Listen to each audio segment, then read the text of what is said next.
Hi అండి.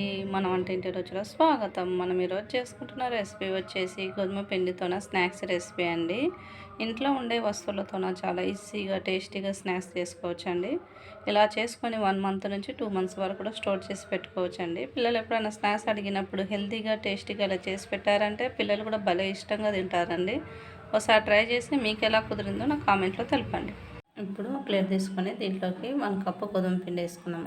ఇప్పుడు దీంట్లోకి రుచికి సరిపడా ఉప్పు, ఇప్పుడు దీంట్లోకి 1 టీ స్పూన్ జీలకర్ర, దీంట్లోనే 1 టీ స్పూన్ వరకు నువ్వులు, దీంట్లోనే 1 టీ స్పూన్ వరకు కస్తూరి మెంతి, 1 teaspoon chilli flakes, 1/2 teaspoon వాము. ఇప్పుడు దీంట్లోకి 1 టేబుల్ స్పూన్ ఆయిల్. ఇప్పుడు మొత్తము పిండిలో కలిసేలా కలుపుకుందాము. మనం వేసిన పదార్థాలని మొత్తం కలిసేలా కలుపుకున్నాం కదండి. ఇప్పుడు దీంట్లోకి కొద్దిగా వాటర్ వేసుకుంటూ చపాతీ పిండిలాగా కలుపుకోవాలి. ఇదిగోండి మొత్తం ఇలా కలుపుకొని ఇప్పుడు దీన్ని సైడ్కి పెట్టేసుకోవాలి. ఇప్పుడు ఒక గిన్నె తీసుకొని దీంట్లోకి 2 స్పూన్ల పిండి వేసుకున్నామండి. ఇప్పుడు దీంట్లోకి 2 స్పూన్ల నెయ్యి వేసుకుందాము. వేసుకొని మొత్తం కలిసేలా కలుపుకున్నాము. ఇవన్నీ మొత్తం ఇలా కలుపుకోవాలి. ఇలా కలుపుకొని ఇప్పుడు దీన్ని సైడ్కి పెట్టేసుకున్నాము. ఇప్పుడు పిండిలో కలుపుకున్నాం ఒకసారి మొత్తం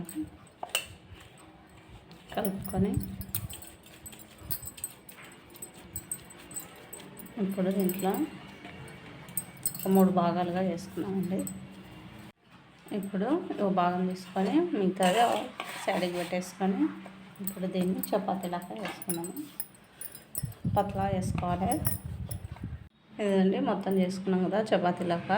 ఇంత పతలా ఉంటే సరిపోతుంది. ఇప్పుడు దీనిపైన మనం తయారు చేసుకున్న క్రీమ్ ఉంది కదా దాన్ని వేసేసుకున్నాము. వేసుకొని మొత్తం అంటేలా అంటించుకోవాలండి. మనం చేసుకున్న చపాతీకి మొత్తము అంటించుకున్నాం కదండి చపాతీకి. ఇప్పుడు రోల్ చేసుకున్నాము.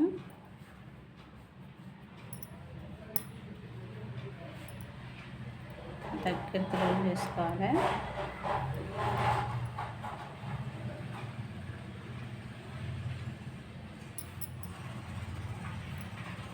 గ్యాప్ రావద్దండి. గ్యాప్ రాకుండా హెయిర్ పోకుండా దగ్గరికి రోల్ చేసుకోవాలి. మొత్తం రోల్ చేసుకున్నాం కదా ఇలా అనుకోవాలి ఒకసారి మొత్తం ఇలా అనుకుంటే మంచి స్టిక్ అవుతుందండి. ఇప్పుడు ఒక చాకు తీసుకొని కట్ చేసుకున్నాము. హాఫ్ ఇంచ్ మందంలో కట్ చేసుకోవాలి. ఇదిగోండి మొత్తం ఇలా కట్ చేసుకున్నాం కదా. ఇప్పుడు వీటిని వేరే ప్లేట్లో తీసేసుకున్నాము. మిగతా పిండిని కూడా ఇప్పటిలాగానే చపాతీలాగానే వేసుకోవాలండి. ఇప్పుడు ఎలా చేసుకున్నామో అట్లానే వేసుకోవాలి. మొత్తం ఇలా కట్ చేసుకున్నాం కదండి. ఇప్పుడు ఓ ముద్ద తీసుకొని దీన్ని సైడ్ పెట్టేసుకున్నాము.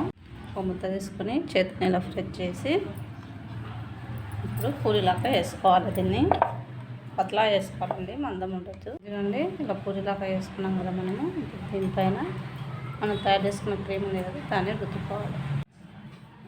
ఇలా రుద్దుకొని ఫోల్డ్ చేసుకోవాలండి. దీనిపైన కొద్దిగా క్రీమ్ రుద్దుకోవాలి. మనం దీన్ని ఫోల్డ్ చేయాలి. ఫోల్డ్ చేసుకుని కొద్దిగా ప్రెస్ చేయాలి. ఎందుకంటే మనం ఆయిల్ వేసినప్పుడు విడిపోకుండా.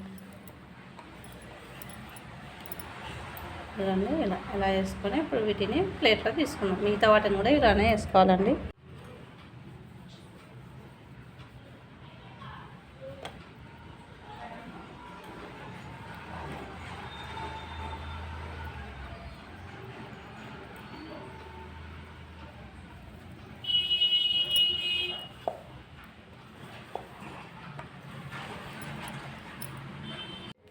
మొత్తం ఇలా చేసుకున్నాం కదండి. ఇప్పుడు వీటి నూనెలో వేపుకుందాం.